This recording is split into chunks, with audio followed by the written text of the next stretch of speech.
Hi everybody, Amy White with Worthy Written Words, and today we are going to work on this napkin page kit. So we're going to start in the New Testament in Luke chapter 15. The first thing we're going to do is use some washi tape that you don't really enjoy as much as the rest, and we're going to tape off the scripture section of the book so that we don't get paint on top of our scriptures. So we're going to be painting over the footnotes at the bottom, and then we're going to be painting over the page number as well as the scripture reference at the top. Now, using the green paint from your paint tubs, we're going to paint all around this scripture page. So I'm putting a piece of scrap paper behind to protect the pages underneath. And then using a brush, I'm going to put a few coats all around. I'm using a larger paintbrush for this part because I'm covering so much space. You could also use the foam brush that comes in your kit, or you can save that to use with the napkin later on. You will need a flat brush to make the paint strokes later on in this page, as well as a smaller paintbrush to use for covering up mistakes or just for doing the smaller details. Now, I need to apologize for the quality of this video. For some parts during the recording, I didn't realize that there was something on my lens, and so it's a bit foggy throughout, but you still get the idea of what I'm doing, and it'll still work. It's just not the best quality. I also have a cold during parts of the video, so I apologize for my altered voice as well, but we'll make it through.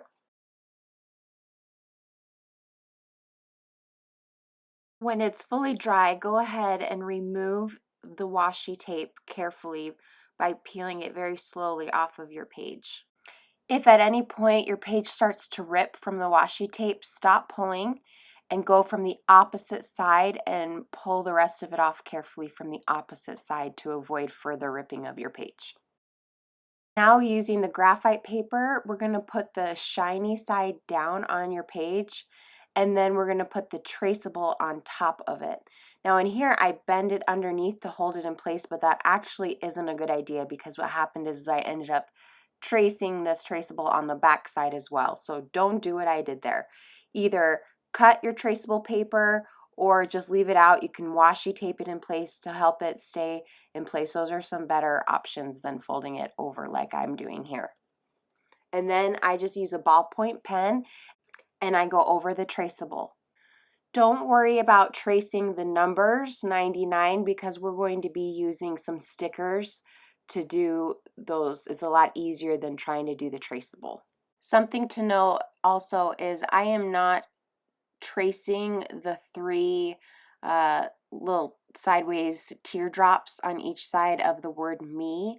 Instead, I'm going to be doing that with paint. If you like that with the traceable, you could do that instead.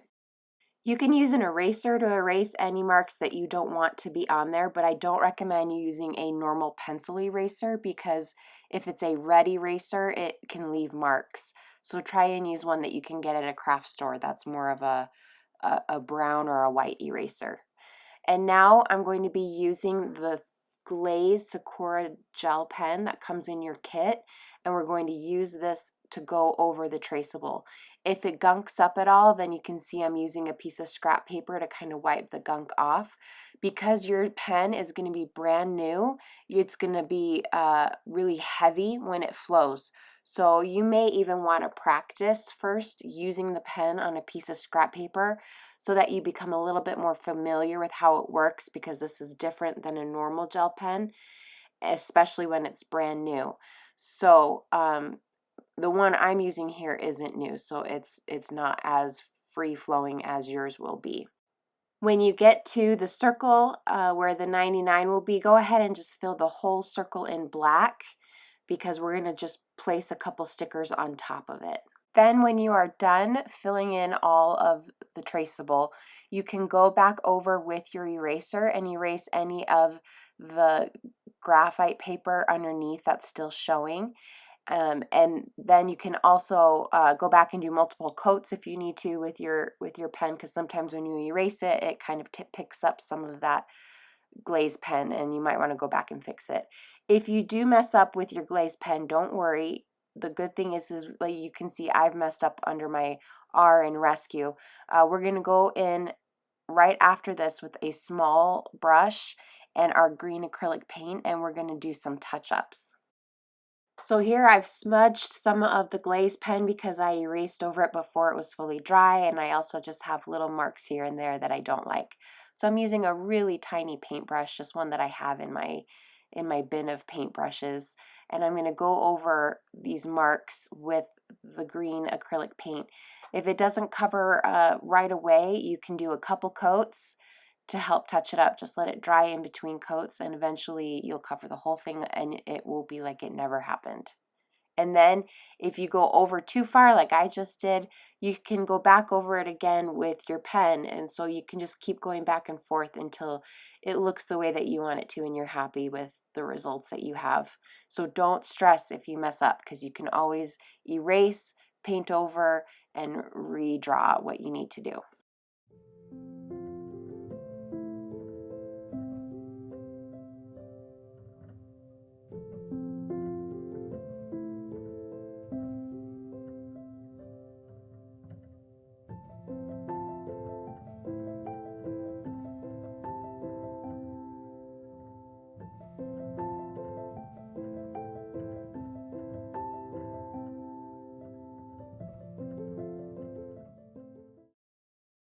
Now I'm pulling two brushes from my big bin of paintbrushes that I have. The first one that I'm going to use is a flat brush, number 10 standard flat brush.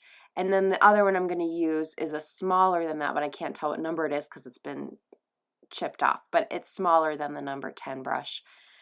And we're going to start with the blue paint, and we're going to start with the number 10 brush, and we're going to just make small strokes with the blue paint, about maybe like, I don't know, a quarter to a half an inch long, and we're going to be going up and down for each one of these. It's important to keep the brush strokes all going the same direction with these colors of paint that we're using. And so the blue I have going vertical, and then the pink ones I have going horizontal.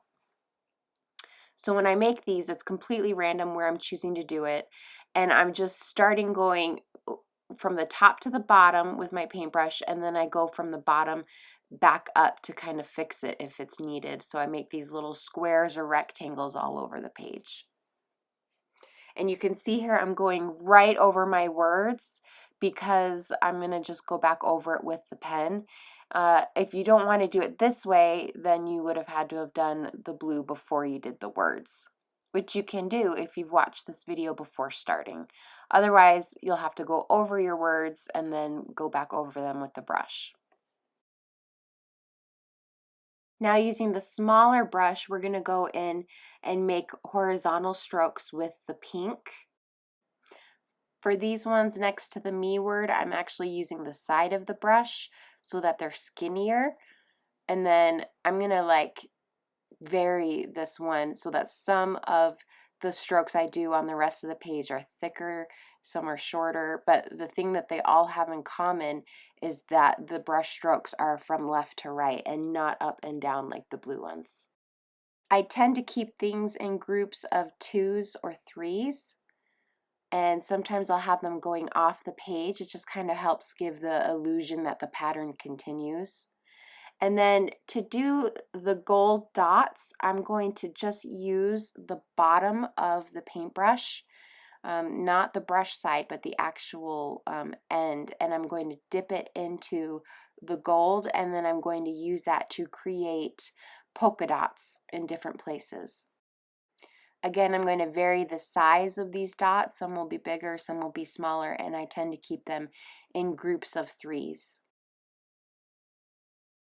Now I'm going to go back over these letters another time with my glaze pen to fix those, and then I'm going to be using some stickers.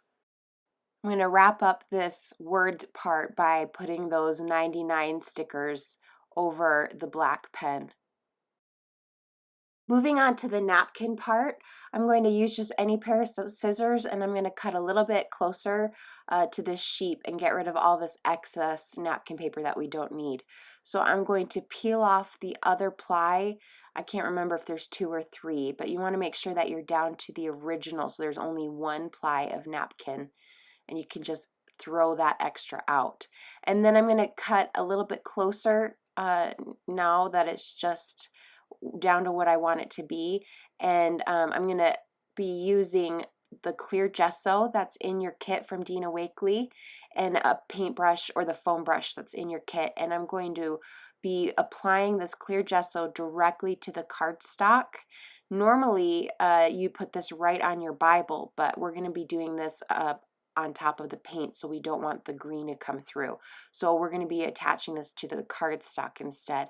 So I'm using the clear gesso now to apply the napkin right on top of the cardstock.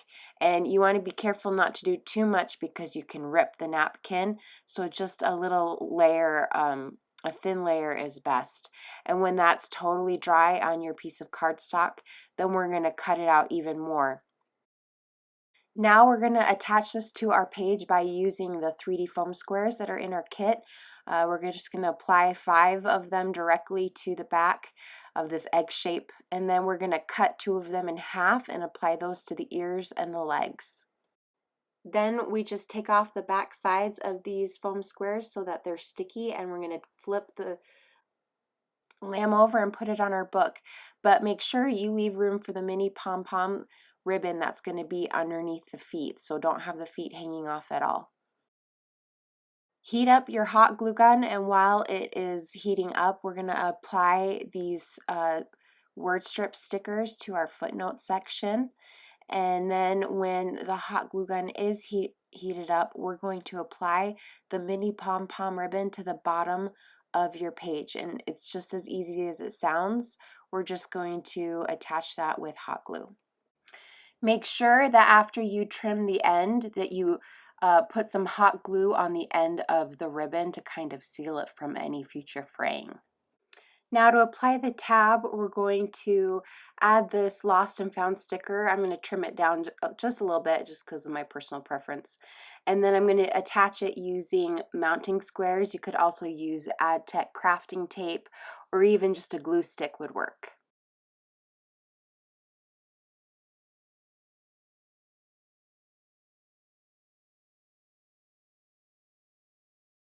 Now I'm going to play around with some hearts, and I'm also going to be adding some accents with the glaze pen again. I'm going to be adding some hearts, I'm going to be adding some plus signs, and it's honestly just whatever you like. However many you like, you could do them in groups of 2 or 3, or you could do a big group of them. It's really hard to go wrong with this concept. But again, I'm going to wipe off any gunk that's accumulated on my pen before using it again. I'm going to add some washi tape to the top of my tab, and then I'm going to get out the enamel stickers that I have, and I'm going to play around with where I want to use them with addition to the other heart stickers that I have. And I'm just trying to make it so that the colors aren't over the same color, so I don't have a blue heart on top of a blue splash of paint, for example, and that I try mixing them up so that I have even amounts of colors everywhere. And so you can copy it exactly as mine is, or you can do it a different way. Everyone should have 5 heart enamel stickers of different sizes. You should have a few that are small and a few that are medium or big. So you can play around and figure out what you think looks best. And that's it. Now we're done with this layout. I hope you enjoyed learning about the napkin technique and some other things like using acrylic paints. And be sure that you subscribe so that you can stay up to date with all the latest videos that get released. And all products used in this video will be listed with links in the video description below. Okay, thanks. We'll see you guys next time. Bye.